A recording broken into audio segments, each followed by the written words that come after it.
Hola chicos, ¿cómo andan?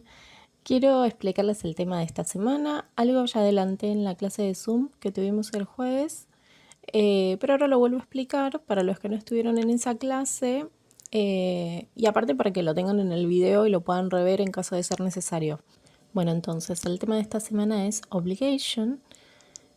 Vamos a usar una estructura que nos ayuda a expresar obligaciones, pero no son obligaciones relacionadas con reglas o con leyes. Son más que nada obligaciones sociales, cosas que nosotros tenemos que hacer porque hay un acuerdo social. Por ejemplo, hacer la tarea.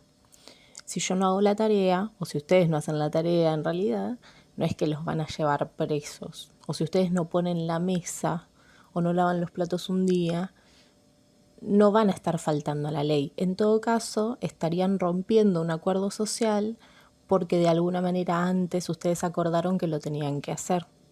Entonces, estas obligaciones están relacionadas con eso, con acuerdos sociales que se hacen, ¿sí? Y nosotros los vamos a trabajar con tareas del hogar, aunque la misma estructura se puede usar para diferentes actividades.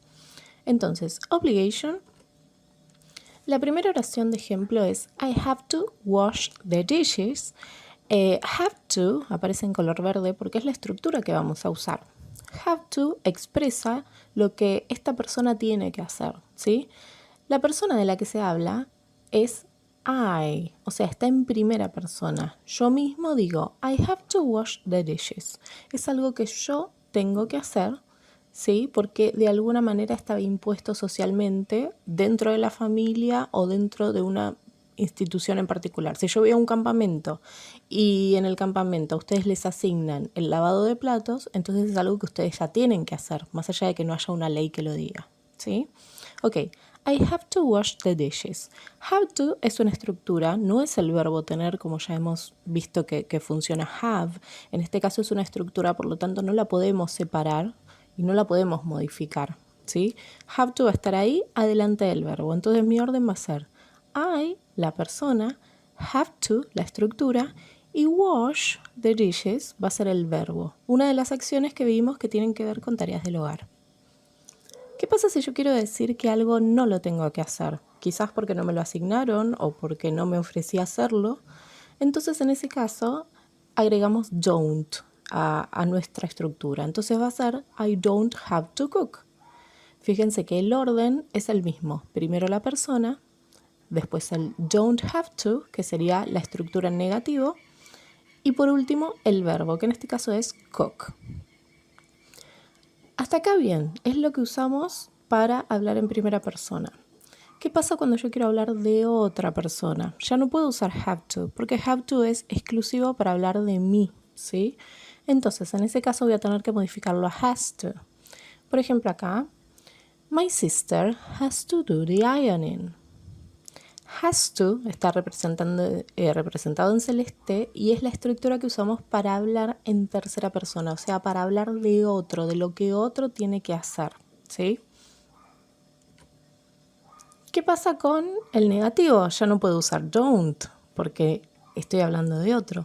Entonces lo voy a reemplazar por doesn't. La estructura para hablar de otra persona va a ser doesn't have to. En este caso lo escribí en rosa y el ejemplo es she doesn't have to set the table. Bien, ¿cómo hacemos preguntas? Las preguntas llevan un orden diferente a las oraciones. Van a empezar todas con auxiliar y en este caso el auxiliar va a ser do o does. Ahí les puse 3 ejemplos. Fíjense que todas empiezan con do o con does, según la persona de la que estemos hablando. La primera oración, do I have to clean the bathroom? Alguien pregunta si tiene que limpiar el baño o no. La estructura es la siguiente. Primero do, que va a funcionar como auxiliar. Recuerden que un auxiliar son estas palabritas que nosotros ubicamos al principio de la oración que no tienen en sí un significado, sino que a nosotros nos arma la pregunta y nos impone en qué tiempo verbal está también. Entonces, do como auxiliar, I como persona, have to, la estructura y después el verbo. En este caso es clean the bathroom.